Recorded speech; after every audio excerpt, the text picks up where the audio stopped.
2024 પૂર્ણ થવાની આરે છે અને હવે આવનાર વર્ષ 2025માં સમગ્ર ભારતમાં કેટલા ગ્રહણ દેખાશે તે અંગે આજે અમે તમને માહિતગાર કરીશું. વર્ષ 2025માં આમ તો 4 ગ્રહણ થશે, જેમાં 2 ચંદ્ર અને 2 સૂર્યગ્રહણ છે. પ્રથમ ચંદ્રગ્રહણ જે સંપૂર્ણ ગ્રહણ છે તે 14 માર્ચે થશે, ત્યારબાદ 29 માર્ચે આંશિક સૂર્યગ્રહણ થશે. બીજું સંપૂર્ણ ચંદ્રગ્રહણ 7 સપ્ટેમ્બરે અને આંશિક સૂર્યગ્રહણ 21 સપ્ટેમ્બરે થશે, જેમાંથી 7 સપ્ટેમ્બરનું થનાર સંપૂર્ણ ચંદ્રગ્રહણ ભારતભરમાં જોવા મળશે. પંડિત શ્રી દેવવ્રત કાશ્યપ, સુરત, કાશ્યપ ગુરુજી. આ વર્ષમાં 4 ગ્રહણ મુખ્યત્વે છે.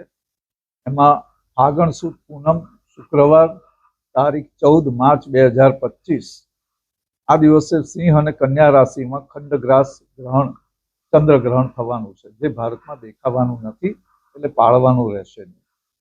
ત્યાર પછી ફાગણ વદ અમાસ શનિવાર તારીખ 29 માર્ચ 2025 ના દિવસે મીન રાશિમાં ખંડગ્રાસ સૂર્યગ્રહણ થવાનું, અમાવાસ્યા છે એટલે, તો એ પણ ભારતમાં દેખાવાનું નથી, એટલે પાળવાનું નથી.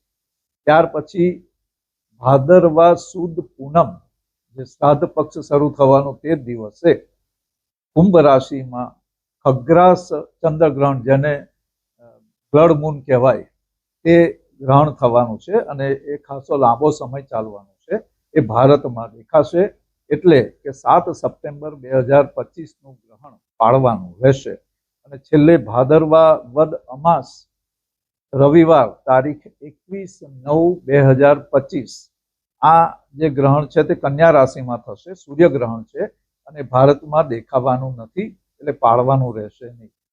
7 અને 8 સપ્ટેમ્બરના રોજ ફૂલ ચંદ્રગ્રહણ થશે, જેમાં પૃથ્વી, સૂર્ય અને ચંદ્રની વચ્ચેથી પસાર થશે, જેના કારણે ચંદ્ર લાલાશ પડતો એટલે કે બ્લડ મૂન અથવા તો કાળો દેખાશે.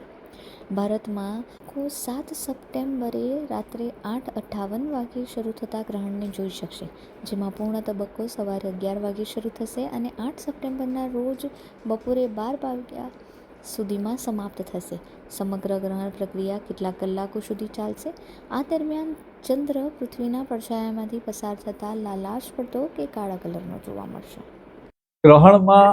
ગ્રહણનો સ્પર્શ થવાનો એના 12 કલાક પહેલાથી ભેદ લાગી જાય, અને ભેદમાં જે લોકો સ્વસ્થ હોય એમને ભેદકાળ લાગે ત્યારથી અન્ન, પાણી વગેરે ગ્રહણ કરવાનું હોતું નથી, અને મોક્ષ થઈ જાય ગ્રહણનો ત્યાર પછી સ્નાન કરી અને જળ કે અન્ન કે કંઈ પણ ગ્રહણ કરવાનું હોય છે.